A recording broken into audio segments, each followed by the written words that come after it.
And we're back with another PD Breaks.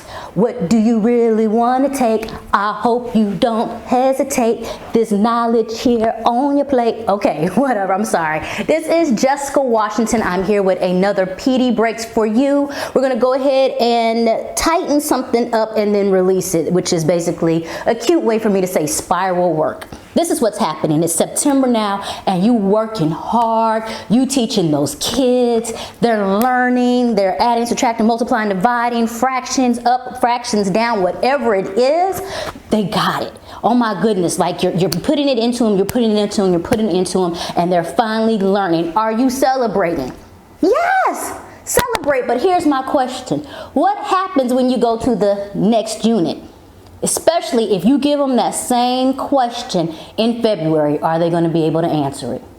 I know in your heart, you're saying yes. In your heart and in your mind and in all the sweat, blood, and tears that you're doing, you're saying yes. And the answer will be...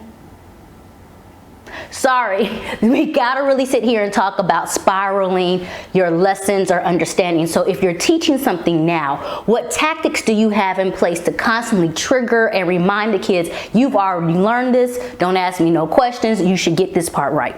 So if you're looking at anything definitely in quizzes, or if you're doing like your daily do now or whatever, look at those opportunities to spiral that work. If you have any kind of homework every once in a while, do a throwback homework. See if they can do it. You got TBT, Throwback Thursday, have a throwback homework sheet day. I mean, what's the worst can happen? Social media, make it hot in your classroom. Have like your little post up and you have people's Throwback Thursday work up on the board, excuse me. Also, I was gonna say, really important, and we really haven't talked about this in detail, but that's why you need to have your notes in your interactive notebook so students have the access to be able to gain that information. The key thing about spiraling is if a student can't remember right now what to do, can they pull that information without coming to you? And how do they get it? Do they remember the book? Do they remember the notes? Do they remember those things? Because the truth of the matter is, I'm old. I don't even remember what happened last week sometimes. People come all the time, girl, I met you at such and such. Huh? When? Where?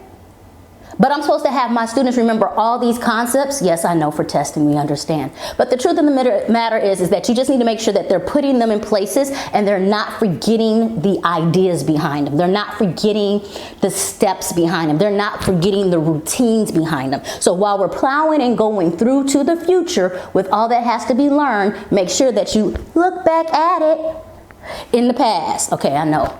PG, I know, but there's nothing better than that motion and you looking and you proud of what you got back there. I mean, you want the kids to be proud. You want them to be able to look back at it and be like, yeah, I got this. You know, the Cardi B meme right there. You want them to be able to experience that in their heart. So whatever you do, find a way to think about spiraling. If you want to, please put down your methods down in the comments below.